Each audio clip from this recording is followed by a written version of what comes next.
Como começa um despertamento? Tinha Josias 8 anos de idade quando começou a reinar, e reinou 31 anos em Jerusalém. Sua mãe se chamava Gedida e era filha de Adaías de Boscate. Fez ele o que era reto perante o Senhor, andou em todo o caminho do seu pai Davi, e não se desviou nem para a direita, nem para a esquerda. No 18º ano do seu reinado, o rei Josias mandou o escrivão Safã, filho de Azalias, filho de Mesulão, à casa do Senhor, dizendo: sobe a Ilquias, o sumo sacerdote, para que conte o dinheiro que se trouxe à casa do Senhor, o qual os guardas da porta ajuntaram do povo, que o deem na mão dos que dirigem a obra que tem a seu cargo a casa do Senhor, para que paguem aqueles que fazem a obra que há na casa do Senhor, para que reparem os estragos da casa. Então disse o sumo sacerdote Ilquias ao escrivão Safã: achei o livro da lei na casa do Senhor. Ilquias entregou o livro a Safã e esse o leu. Então o escrivão Safã veio ter com o rei e lhe deu relatório, dizendo: teus servos contaram o dinheiro que se achou na casa e o entregaram na mão dos que dirigem a obra e têm a seu cargo a casa do Senhor. Relatou mais o escrivão Safã ao rei, dizendo: o sacerdote Ilquias me entregou um livro. E Safã o leu diante do rei. Tendo o rei ouvido as palavras do livro da lei, rasgou as suas vestes. 2 de Reis 22, 1, 5, 8 e 11. Oração do profeta Abacuque sob a forma de canto. Tenho ouvido, ó Senhor, as tuas declarações e me sinto alarmado. Aviva a tua obra, ó Senhor, no decorrer dos anos, e no decurso dos anos faze-a conhecida. Na tua ira, lembra-te da misericórdia. Hebreus 3, 1 e 2. Existe uma grande falta de clareza com relação àquilo que um despertamento realmente é. Por isso, é importante que analisemos o tema com muito cuidado. Em primeiro lugar, apresenta-se a pergunta: que tipo de pessoas precisa ser despertado? Quem analisou bem a oração de Abacuque sabe a respeito. Trata-se de uma oração por aqueles que já fazem parte da obra de Deus. Não podemos deixar de considerar esse fato. Um despertamento não começa com os pecadores, com as pessoas do mundo, mas com aqueles que se tornaram justos pela fé em Jesus Cristo, que foram lavados pelo sangue do Cordeiro. Por essas pessoas, ou seja, pelos crentes. O profeta Abacuque ora: aviva a tua obra, ó Senhor, no decorrer dos anos. Na verdade, sabemos de tudo que um despertamento traz consigo. Sabemos que multidões de pecadores perdidos chegam-se a Jesus. Sabemos exatamente que onde há despertamento, as pessoas são dominadas pela realidade de Deus, pela sua santidade, sua majestade. E quando isso irrompe um despertamento, os crentes recebem uma visão completamente nova, uma nova revelação do Cordeiro de Deus. E isso de maneira real. As pessoas começam a gritar: Senhor, tem misericórdia de mim, pobre pecador. O que eu devo fazer para ser salvo? Esses são os resultados de um despertamento. Não devemos achar de maneira alguma que conferências abençoadas, grandes evangelizações são sempre despertamentos, se bem que elas podem ser realizadas nesse contexto. Então, acontece algo diferente. Existe despertamento onde o Espírito Santo assume o controle e onde filhos de Deus retornam ao primeiro amor, de modo que muitos renascem. Sabemos de tudo isso, mas saber de algo ainda não significa que o possuímos. Muitos dizem que são salvos e não são. Cantamos emocionados, preciso de ti constantemente, mas mesmo assim, fazemos tudo sem Ele. Ele, Jesus Cristo, não está presente em nossas igrejas com todo o seu poder, com toda a sua glória. A consequência é que vegetamos espiritualmente. Mas onde há despertamento em nosso país, ele não existe. Qual a razão disso? Isso acontece porque esperamos e ansiamos pelo despertamento de outros.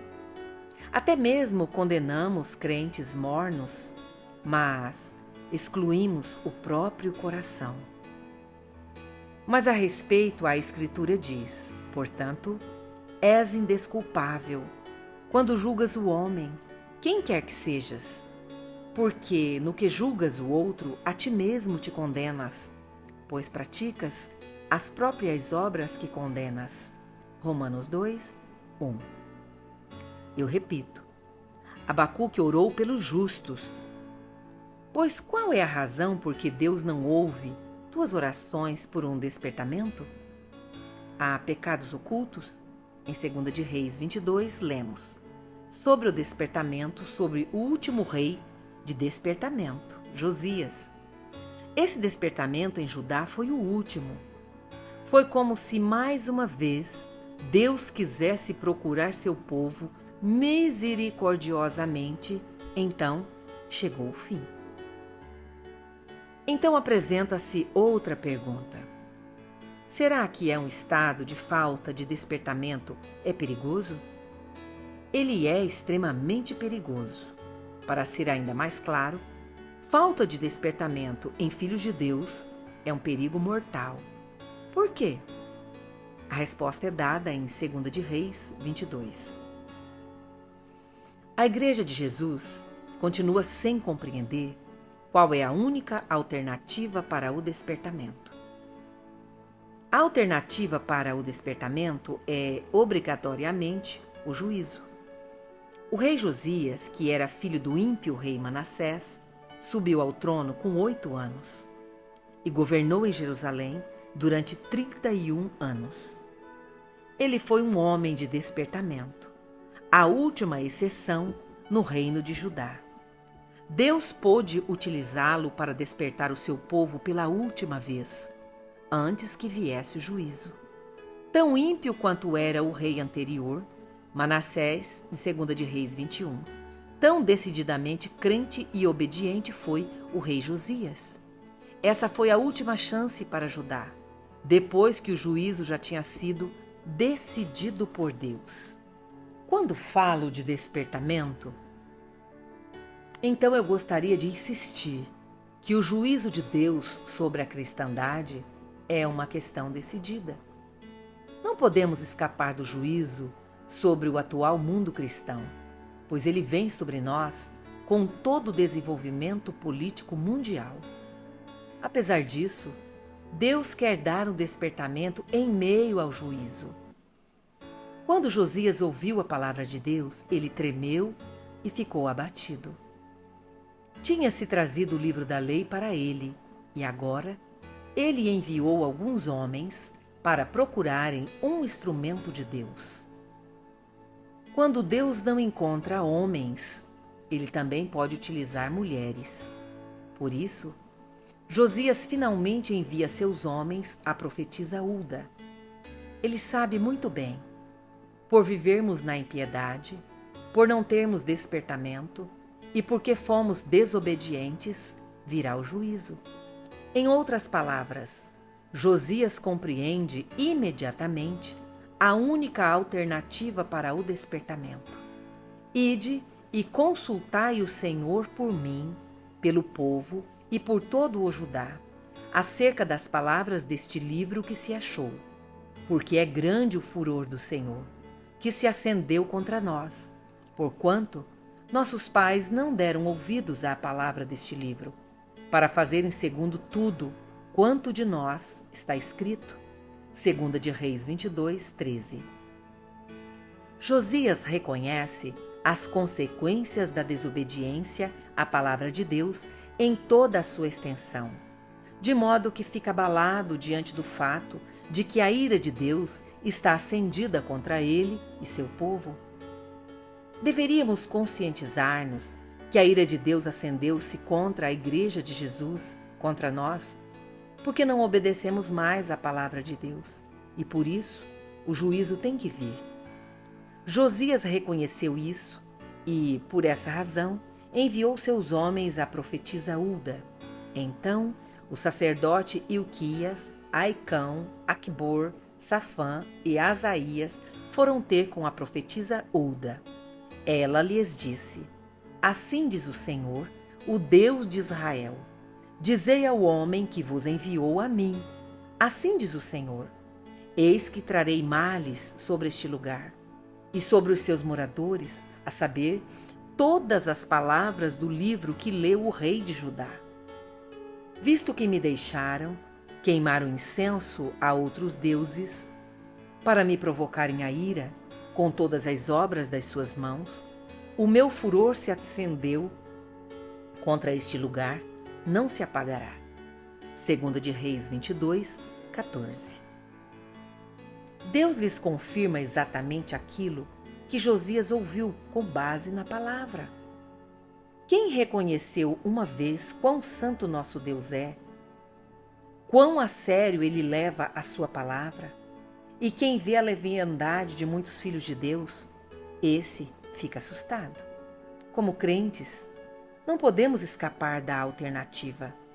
Ou começamos lentamente a nadar junto com a corrente, ou nadamos contra a corrente e não descansamos, até que venha um despertamento. Mas também nos é mostrado que isso é algo comovente, que em meio ao juízo decidido sobre o seu povo, Deus quer dar um despertamento a alguns. Porém, ao rei de Judá, que vos enviou a consultar o Senhor, assim lhes direis: Assim diz o Senhor, o Deus de Israel, acerca das palavras que ouvistes, porquanto o teu coração se enterneceu e te humilhaste perante o Senhor, quando ouviste o que falei contra este lugar e contra os seus moradores, que seriam para assolação e para maldição, rasgaste as tuas vestes, choraste perante mim, também eu te ouvi, diz o Senhor. 2 de Reis 22, 18 e 19.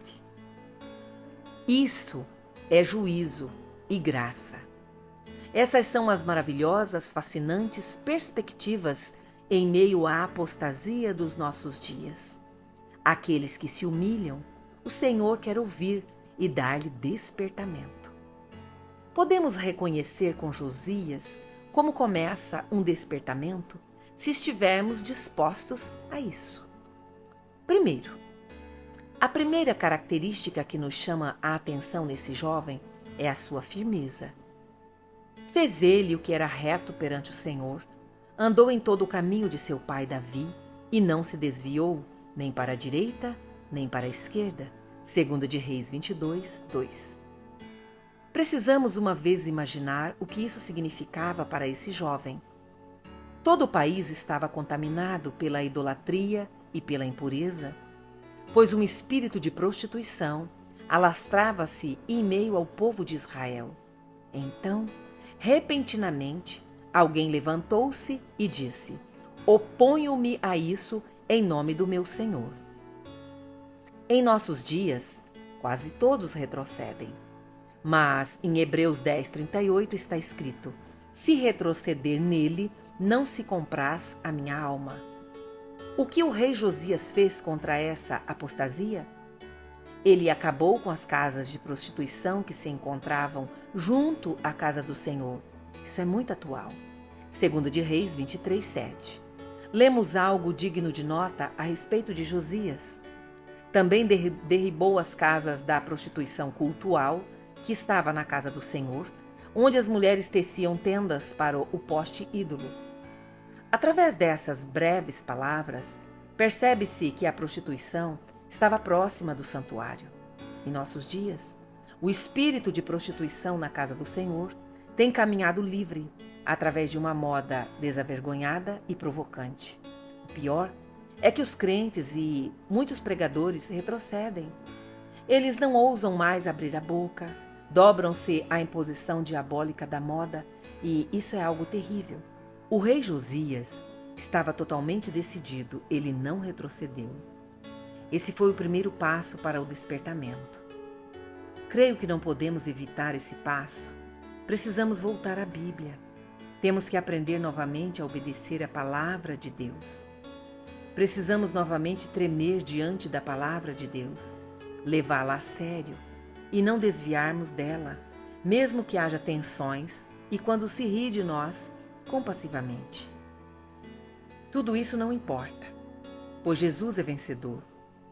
Uma coisa temos que ver claramente: onde nós, como crentes, retrocedemos, retrocede também o espírito do despertamento. Lá retrocede o Espírito Santo. Ele retira-se. E o espírito da prostituição irrompe tanto mais poderosamente. Então, todas as orações por despertamento não adiantam. E todas as concentrações de massa não produzem nada. Eu gostaria de apresentar uma pergunta. Vamos tomar uma decisão prévia, fundamental, para o despertamento. Isso ainda não é despertamento. Comprometendo-nos a não retroceder mais. Será que ainda temos autoridade divina? Será que ainda conseguimos firmar nossa posição? Tenho somente um apoio, uma autoridade para essa mensagem. Está escrito: assim diz o Senhor. Vamos tomar essa decisão preliminar, em nome de Jesus. Peço que vocês rejeitem a imposição diabólica de todo tipo de prostituição, pois ela é um dos piores males. Luta contra a raiz de todo mal. Josias não somente fez destruir todos os ídolos, mas também arrancou a raiz do mal, a avareza. Em 2 de Reis 22, 4, 7, lemos como Josias exterminou a avareza. Ele disse a Safã, o escrivão: sobe a Ilquias, o sumo sacerdote, para que conte o dinheiro que se trouxe à casa do Senhor, e qual os guardas da porta ajuntaram ao povo, que o deem na mão dos que dirigem a obra, e deem a seu cargo a casa do Senhor, para que paguem aqueles que fazem a obra que há na casa do Senhor, para reparar os estragos da casa, os carpinteiros, aos edificadores, aos pedreiros, que comprem madeira e pedra lavrada, para repararem os estragos da casa. Porém, não se pediu conta do dinheiro que se lhes entregara nas mãos, porquanto procediam com fidelidade. Em outras palavras, Josias diz: milhares, sim, milhões, são escravizados pelo demônio da avareza. Esse dinheiro deveria ser utilizado para embelezar, reparar a casa do Senhor. Vocês não veem como ela está abandonada? Somente porque vocês ficam assentados sobre dinheiro ou se dedicam a um demônio de avareza ou coisas sem utilidades e passageiras? Josias ordena entregar todo o dinheiro que foi trazido à casa do Senhor. E deste modo, a avareza foi eliminada e a casa do Senhor foi edificada. A casa do Senhor na nova aliança somos nós, a igreja de Jesus. Acrescentava-lhe o Senhor dia a dia os que iam sendo salvos. Atos 2, 47. Isso é missão mundial. Vamos dedicar tudo e dar tudo ao Senhor, para que essa casa seja edificada rapidamente. Creio que o primeiro passo é que entre os sacerdotes, entre os santificados que usam sobre a testa a lâmina de ouro com a inscrição Santidade ao Senhor, seja eliminada a avareza.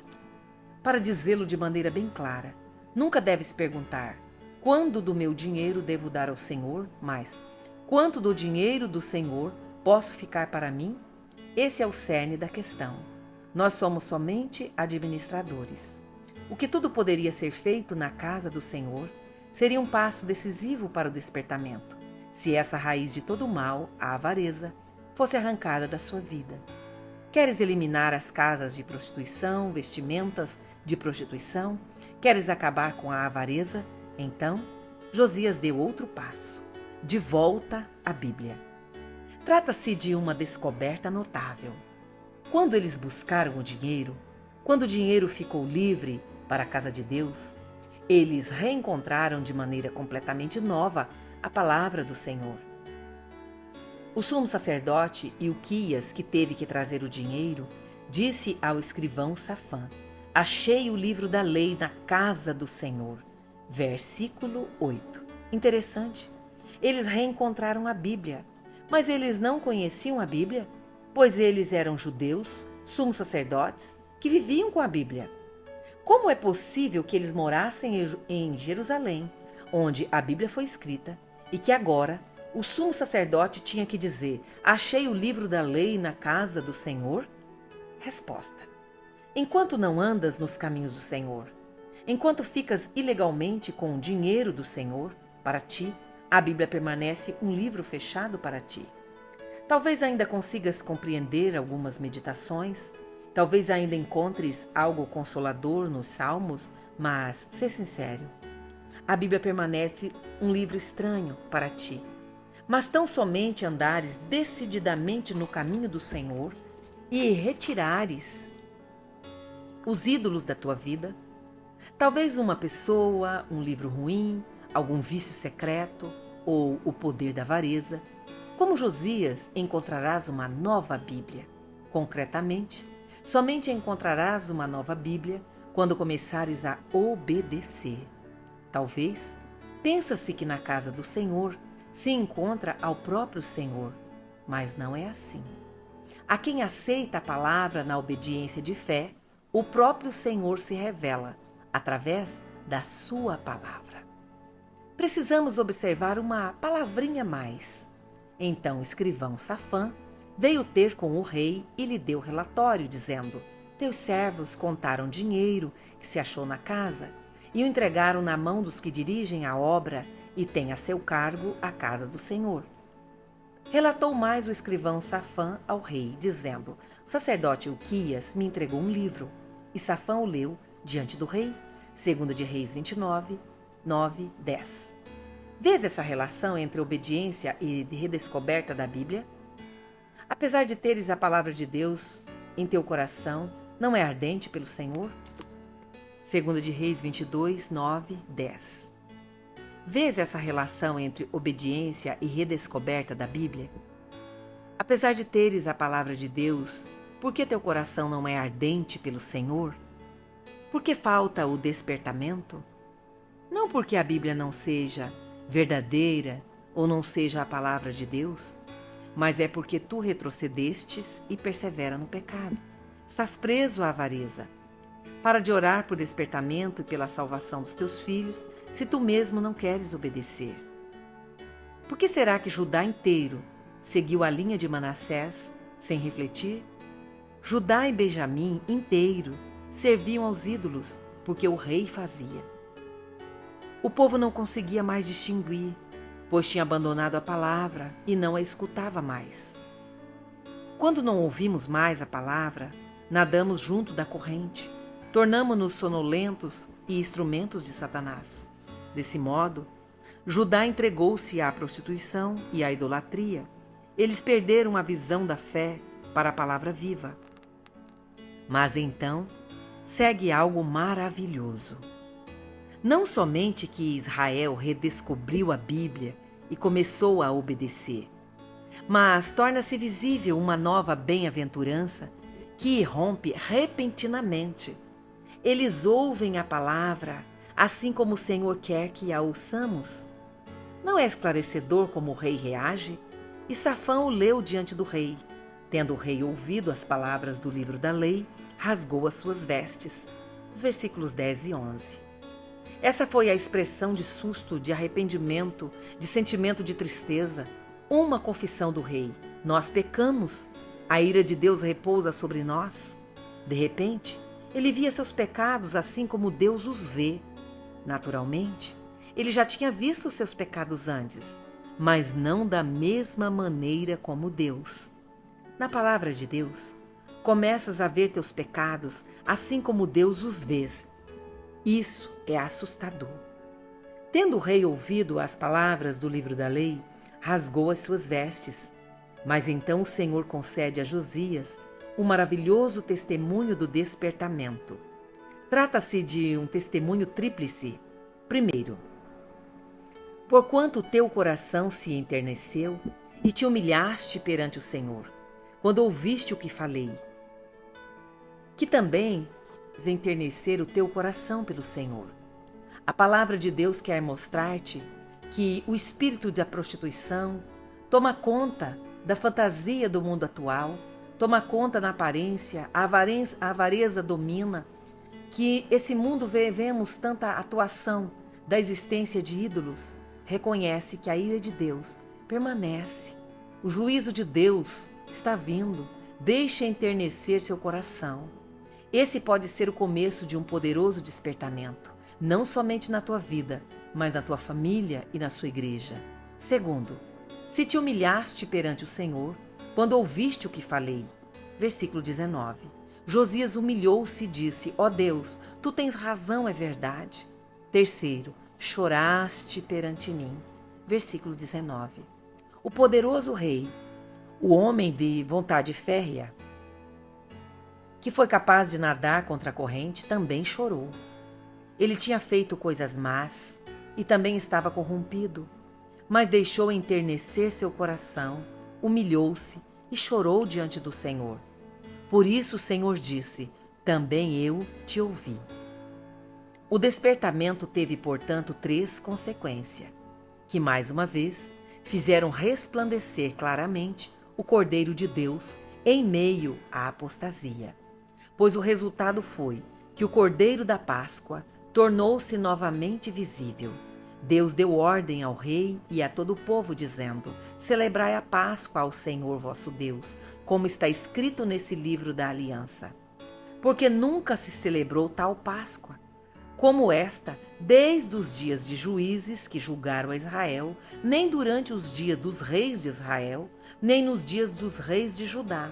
Corria o ano 18º do rei Josias, quando esta Páscoa se celebrou ao Senhor em Jerusalém, segundo de Reis 23, 21, 23. A posição de Josias é destacada com um grandioso predicado. Em todo o Antigo Testamento, não li nada semelhante de qualquer outro rei. Antes dele, não houve rei que lhe fosse semelhante, que se convertesse ao Senhor de todo o seu coração, de toda a sua alma, com todas as suas forças, segundo toda a lei de Moisés. Depois dele, nunca se levantou outro igual. Versículo 25. Por isso o Senhor o ouviu. Encontramo-nos em uma situação maravilhosa, mas também muito perigosa. Uma situação maravilhosa, porque vale para nós a palavra: buscai o Senhor enquanto se pode achar, invocai-o enquanto está perto. Isaías 55, 6. Isso é maravilhoso.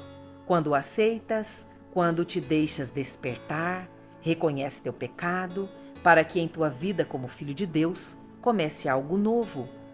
Mas a situação perigosa é que ficarás ainda mais endurecido se dizeres não.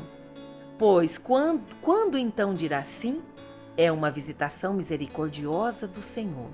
Se atualmente Ele ainda fala por nós, por isso, ó terra, terra, terra, ouve a palavra do Senhor. Jeremias 22, 29. Quem tem ouvidos, ouça o que o Espírito diz às igrejas.